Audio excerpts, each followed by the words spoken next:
Halo semuanya, selamat datang kembali di channel Hextor. Oke, akhirnya kita sampai juga ke logika matematika ya teman-teman. Jadi ya, kita akan lanjutkan kembali pembelajaran kita tentang matematika diskrit ya. Nah, kita sudah menyelesaikan naungan himpunan. Sekarang waktunya kita akan beralih ke naungan logika matematika ya teman-teman. Nah, di sini kita akan bahas terlebih dahulu pengantarnya ya teman-teman, agar teman-teman punya gambaran logika matematika itu gimana sih. Oke, pertama kita akan bahas dulu logika itu apa ya. Nah, jadi logika merupakan cabang ilmu matematika yang digunakan sebagai dasar alat untuk berpikir logis. Nah, dalam hal ini ya, berpikir logis yang dimaksud itu adalah berpikir logis yang formal, teman-teman, bukan yang non formal, ya kan? Nah, jadi logika itu ada dua, teman-teman. Ada logika formal dan logika non formal, ya kan? Atau informal ya, sebut saja gitu, ya kan? Nah, logika formal itu ya kan merupakan logika yang ada kaitannya dengan kayak logika kuantor misalnya kan, yang ada kaitannya dengan akademik gitu ya kan, untuk kepentingan dalam ilmu pengetahuan ya. Nah, sedangkan logika yang informal itu adalah logika yang kita pakai dalam kehidupan sehari-hari. Nah, jadi gitu bedanya. Logika yang kita pakai untuk kehidupan sehari-hari itu kita sebut sebagai logika informal. Nah, misalnya gimana? Misalnya kayak eh, apa namanya? Misalnya logika aja deh. Kalau kita kerja di pagi hari pasti lebih fresh, lebih semangat, ya kan? Sedangkan kalau kita kerja di sore hari, ya kan, dan ataupun malam hari, ya kan, pasti agak loyo, ya kan? Nah, itu salah satu contoh logika informal, ya kan? Nah, kalau contoh logika formal itu gimana, ya kan? Nah, logika formal itu contohnya yang akan kita pelajari di video ini, ya kan, yang akan kita perkenalkan di video ini, yaitu eh, tentang kebenaran suatu pernyataan. Iya, benar, ya kan? Jadi suatu pernyataan itu bisa dinilai benar atau tidaknya, ya kan? Nah, itulah contoh dari logika formal. Jadi intinya ya, singkatnya ya kan, logika formal itu logika yang akan kita temui dalam mempelajari ilmu-ilmu pengetahuan, ya kan? Salah satunya adalah matematika dan juga ilmu komputer, ya kan. Nah, kalau di ilmu komputer ya kan itu contohnya tuh adalah logika boolean, ya kan, logika yang bernilai true atau false, ya kan. Nah, gitu ya teman-teman. Jadi kita akan ketemu ya kan sama eh, yang namanya logika formal dalam mempelajari bidang tertentu, ya kan. Contohnya ya itu tadi ya kan, informatika dan matematika ya teman-teman. Nah, kalau untuk matematika ini ya, kita akan sebut sebagai logika matematika. Nah, sebenarnya nggak beda jauh teman-teman antara logika matematika ini ya kan, yang akan kita perkenalkan ini, dengan logika boolean yang kita ketahui dalam pemrograman. Nah, jadi buat teman-teman yang mungkin sudah eh, belajar tentang operator logika ya di bahasa pemrograman tertentu, ya kan, mungkin teman-teman ada yang sudah belajar dari C++ ya kan, mungkin yang sudah mengikuti uh, channel aku ya, sejak aku ngebahas tentang operator logika di C++ ya kan, mungkin teman-teman akan merasa sudah familiar dengan logika matematika ini. Karena kenapa? Karena ya mirip-mirip aja ya kan, karena logika matematika ini juga melibatkan nilai benar atau salah gitu ya kan. Nah, gitu ya teman-teman. Jadi ya kan mungkin teman-teman akan terasa lebih familiar dengan logika matematika ini yang akan kita bahas di video ini ya teman-teman. Nah, jadi ya kan kita lihat nih, dalam logika dipelajari metode-metode dan prinsip-prinsip yang dapat dipakai untuk membedakan cara berpikir benar dan tidak benar. Nah, ini contoh eh, prinsip dari logika formal, teman-teman. Ya kan? Itu kita pakai untuk membedakan nih cara berpikir benar dan tidak benar, ya kan? Nah, jadi apa namanya, jika benar itu eh, kita sebut saja dengan true, dan tidak benar itu kita sebut saja dengan false. Nah, ini adalah contoh dari logika formal. Nah, sebenarnya ada lagi nih, logika formal itu sebenarnya nggak cuma ini ya, tapi ada juga logika lainnya, itu seperti logika kuantor, ya kan, seperti yang udah aku sebutkan sebelumnya, ya kan. Tapi sayangnya aku nggak apa namanya, nggak mempelajari logika kuantor ya, jadi aku nggak tahu tentang logika kuantor, ya kan. Jadi kita cuma ngasih contoh aja ya kan, salah satu contoh logika formal itu ya selain logika matematika itu ya logika kuantor misalnya ya kan. Nah, gitu-gitu ya. Nah, mungkin teman-teman yang ngambil jurusan matematika mungkin kemungkinan besar akan ketemu dengan logika kuantor itu ya, teman-teman. Oke, nah jadi teman-teman udah pada ngerti ya tentang logika itu seperti apa sih, logika formal ya, lebih tepatnya ya kan, bukan logika non formal ya kan, seperti yang kita pakai dalam kehidupan sehari-hari, bukan itu ya, tapi logika yang formal. Nah, terus ya kan kita akan berpindah ke preposisi atau pernyataan. Nah, preposisi atau pernyataan merupakan sebuah kalimat tertutup yang hanya bernilai benar atau salah. Nah, inilah salah satu contoh representasi dari logika, ya kan? Dari logika matematika ini, ya kan? Nah, jadi ya kan apa namanya? Komponen utamanya itu adalah preposisi atau pernyataan, ya kan? Nah, jadi ya kan dengan adanya pernyataan kita bisa ini apa namanya terpancing untuk berpikir benar dan tidak benar, karena ya kan pernyataan dalam logika matematika itu hanya akan bernilai 2 ya kan, hanya akan bernilai 2 ya kan, yaitu benar atau salah antara dua itu ya kan.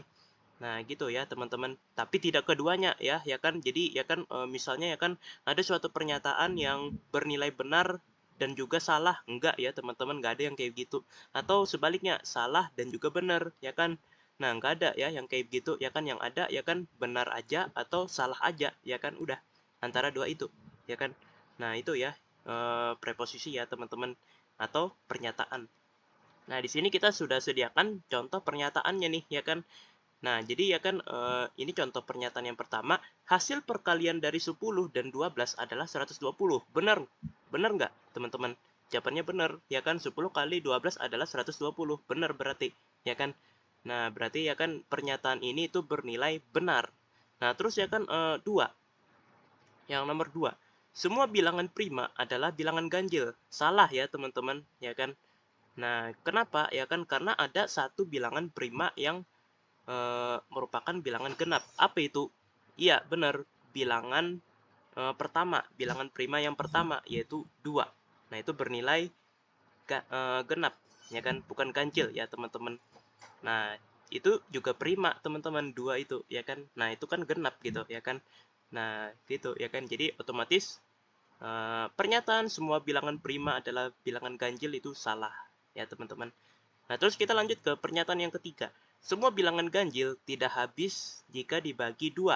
Benar nggak, teman-teman? Jawabannya adalah benar, ya kan? Karena ya kan prinsipnya tuh gini, teman-teman, ya kan? Bilangan ganjil, ya kan? Itu jika digabung itu masih mungkin menghasilkan bilangan genap.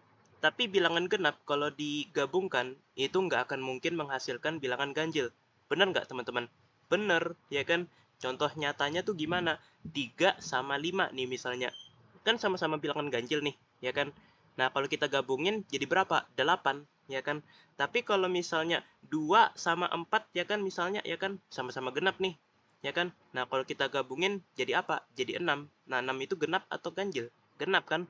Nah, artinya ya kan artinya gini ya kan, bilangan ganjil itu ada kemungkinan menghasilkan bilangan genap jika digabungkan.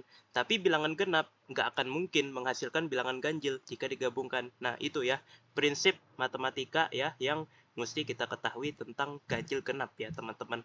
Ya kan? Makanya ya kan kalau misalnya ada pernyataan yang bilang semua bilangan ganjil tidak habis jika dibagi dengan 2 ya kan. Nah, itu benar ya, teman-teman, ya kan.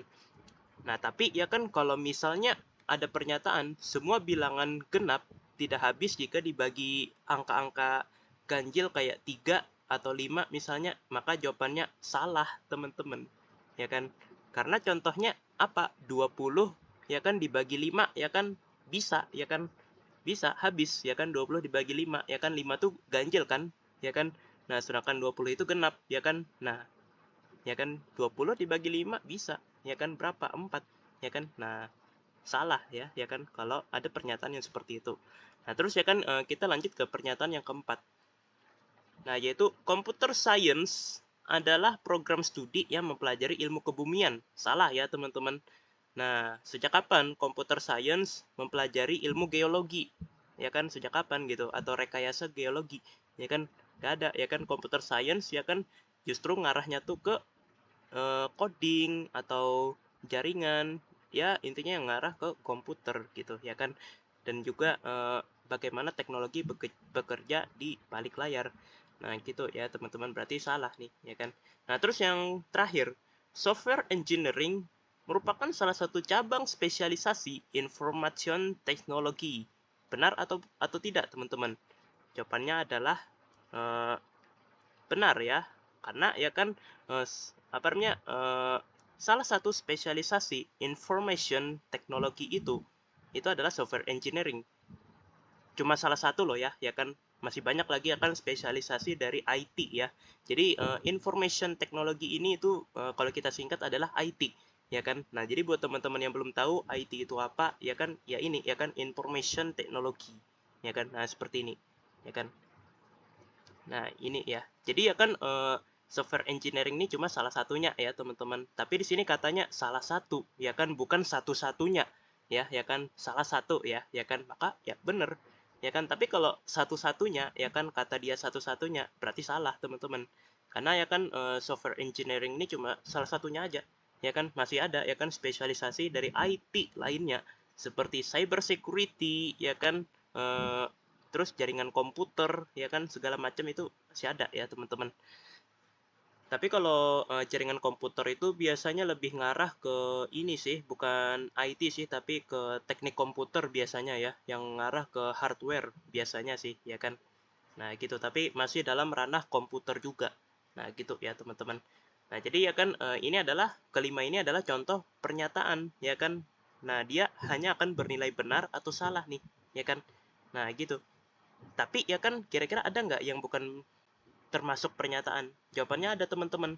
Jadi ya kan yang bukan termasuk pernyataan ini dia benar atau salahnya ini nggak bisa ditentukan secara pasti, ya kan. Contohnya apa? Gini, 15T lebih besar dari 10S ditambah 9 km. Apa nih maksudnya nih? T ini apa? Ya kan, S ini apa? KM ini apa? Ya kan.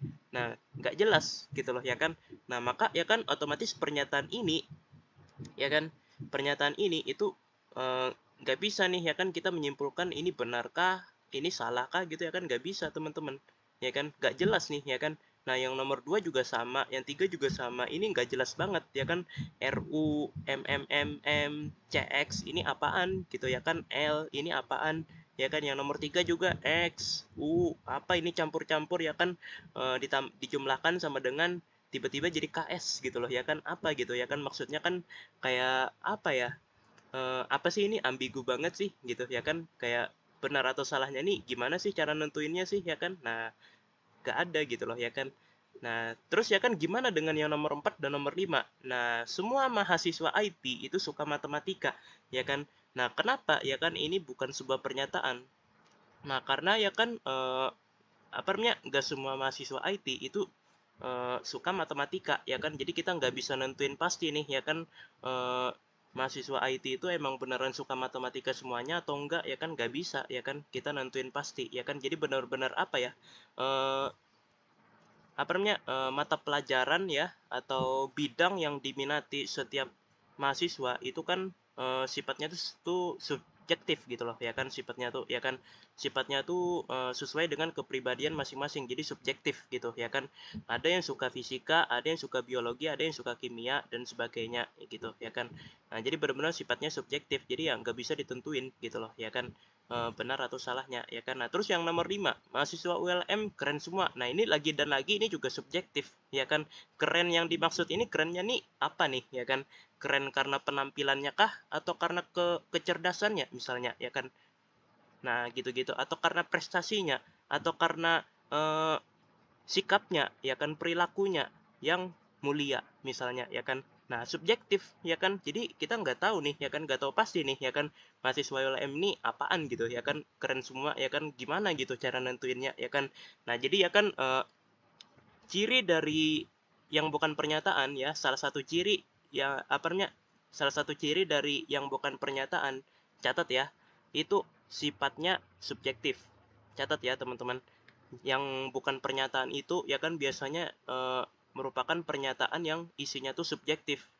ya kan. Kalau yang gini kan objektif nih, hasil perkalian dari 10 dan 12 ya kan, ya 120 ya kan. Semua orang pasti memandang 10 kalau dikali 12 ya 120 memang ya kan. Nah, itu objektif ya kan. Tapi kalau yang ini subjektif ya kan.